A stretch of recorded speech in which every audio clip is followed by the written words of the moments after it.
It's so great to see these children so well behaved. I think I might reward them with a story. Who wants a story? If you want a story, you're going to have to come and sit around this side so that you can see the screen up there. Can you? Come around this side and sit down. Any other children get in front of a screen? It says up there there's going to be a story. Are you ready for this story? I love the theme of friends and friendship this week, because in this story there's a bit about a friend. I wonder if you'll see it coming up in a moment. I want to ask you, children especially, but maybe some of the Bite-size and Soundbite team members, have you been working hard this week or have you been lazy? Oh, you haven't got to answer that, just in case. I hope you are hard workers and not lazy people. Are you good at school? Are you hard working at school? What's your favourite lesson? Anybody? What do you like doing? I know, playtime. That's my favourite lesson. You like playtime? I'm sure you do. Everybody likes playtime. If you're well behaved and good at school, then you'll probably be in a good relationship with your friends and your family, won't you? But sometimes, some children don't always get everything right. I know that's a shock, but sometimes some of us make mistakes. And here's a story about a boy who made a bit of a mistake. His name is Miles, and he was often quite naughty. So here's a story about Miles. Miles and the computer. Miles was a bit of a pain in the neck, but you couldn't help liking Miles, as life was never dull when he was around. Early one morning, Miles heard his dad shouting very loudly just after the postman had called. "Look at this," he roared. "The computer's made another mistake with our gas bill. That's the third time this year." Miles shrugged his shoulders. At least he wasn't in trouble for a change.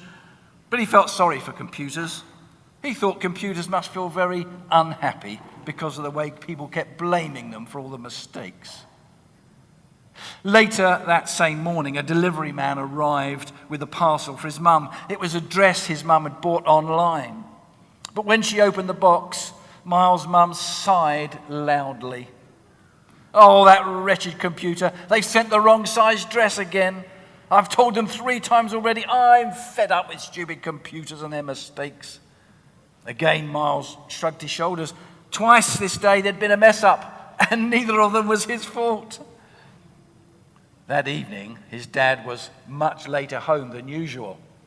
When he did arrive, he was obviously very tired and very fed up. "The train was over an hour late," he groaned. "They told us the signal computer had failed. I'm fed up with computers," he said. "I wish they'd never been invented." Miles was sorry to hear that. After all, he quite enjoyed playing on the computers at school. He and his friend, Lenny Mitchell, often used to work on computer programs together.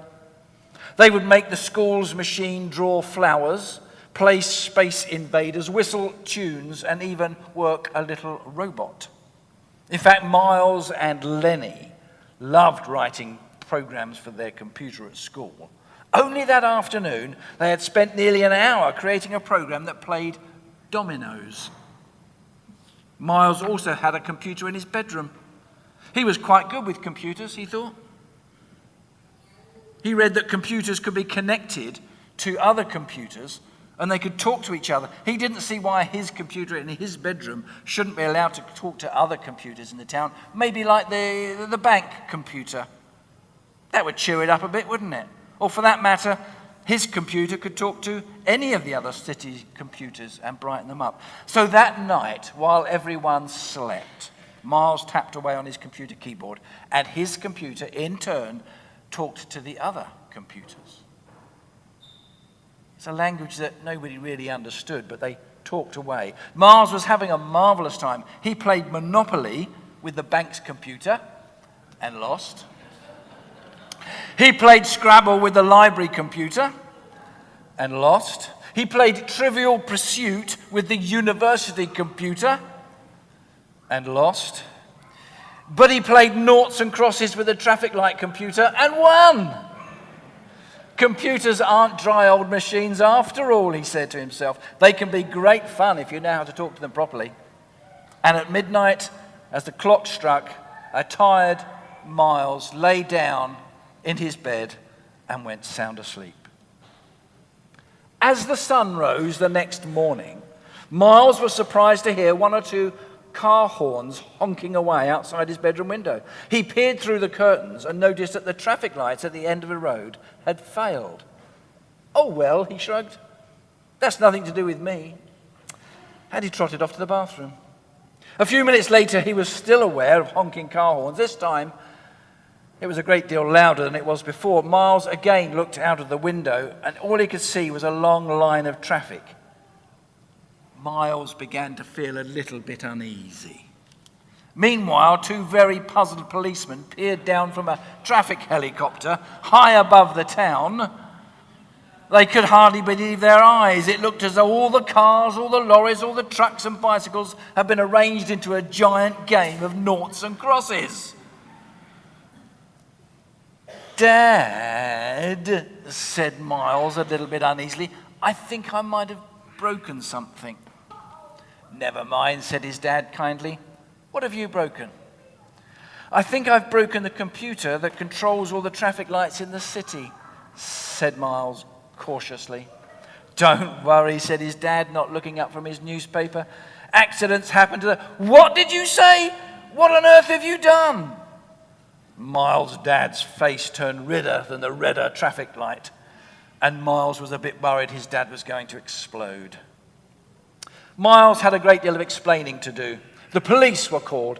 The traffic lights had to be turned off, and the massive computer had to be completely reprogrammed. All in all, Miles' little game took about 4 hours to sort out. He was told off by the chief inspector of police and the city traffic officer. But for all their stern looks, they both agreed to forgive Miles for his very silly action. When Miles at last arrived back at school and explained what he'd been up to, his teacher wasn't very pleased. But she was quite understanding and forgiving because she'd known Miles for a long time, knew what he was like. Now at playtime, Miles turned on the school computer in order to finish off his domino program. But it wouldn't work properly. There was something wrong with it. "What's this?" roared Miles. "Someone has been messing around with the machine, and they've wiped off part of my game. I'll murder them," he said. Miles stormed out of the room with rage in his heart, and he was sure it was his friend Lenny Mitchell who'd been fiddling with the game. Lenny went all wobbly at the knees when he saw Miles coming towards him. "You've ruined my computer game," hollered Miles. "I'll pulverize you." And Miles grabbed Lenny by the collar. "Just a moment," said a stern voice. It was Mr. Bagshot, the deputy head teacher. "I think, young Miles," he said, "before you start picking on Lenny for what he's done, you ought to think about what you've been up to. Doesn't seem fair to pick on Lenny for spoiling one small program when last night you almost ruined every computer in the town." Miles looked at the ground, then at Lenny, then at Mr. Bagshot. I see what you mean, Mr. Bagshot," said Miles. I'm sorry I lost my temper with Lenny. I think I'm a bit cross. I didn't have a very good night's sleep last night." "Well, whose fault was that?" said Mr. Bagshot. "Now you and Lenny run along and see if you can sort out your program, and no fighting." "Okay," said Miles. "I guess I've been forgiven quite a bit myself. It wouldn't hurt me to forgive my friend Lenny." He put his arm around Lenny's shoulder, and together they trotted off to the computer room. Meanwhile, the big computer in the main bank was still trying to get past go and collect £200. Now, Miles managed to cause a great many problems by playing with the traffic light computer. His bad work upset everyone's plans, and there were many people late for work that day. But Miles was very soon forgiven for the silly things he had done, especially because he was ready to say sorry. Once he'd been forgiven, though, for his mistakes, he wasn't so keen to forgive Lenny, was he, for the mistakes that Lenny had made. That's why Mr. Bagshot had to break up the fight. Well, Jesus tells a story a bit like that. It's all about a man who was forgiven his big mistakes, who then in turn finds it very hard to forgive someone their small mistakes. So when you're naughty at school or at FM, when you do something that might hurt other people, maybe at home, you might get told off. But when your parent or your teacher forgives you, you can start afresh. When someone does something to hurt you, you have to remember, just as Miles had to remember, that you've been forgiven for doing the things that you've done wrong. So you must now forgive others for doing the things that they've done wrong. Let me lead you in a prayer. One of those? Thank you, Jesus, that however bad I might be, or however much I might do some things that are wrong, you are willing to forgive me. Help me never to be afraid to say sorry for the mistakes I make. And please help me to realize that I must be willing to forgive others, my friends, for the things they do that might hurt me. For Jesus' sake, amen.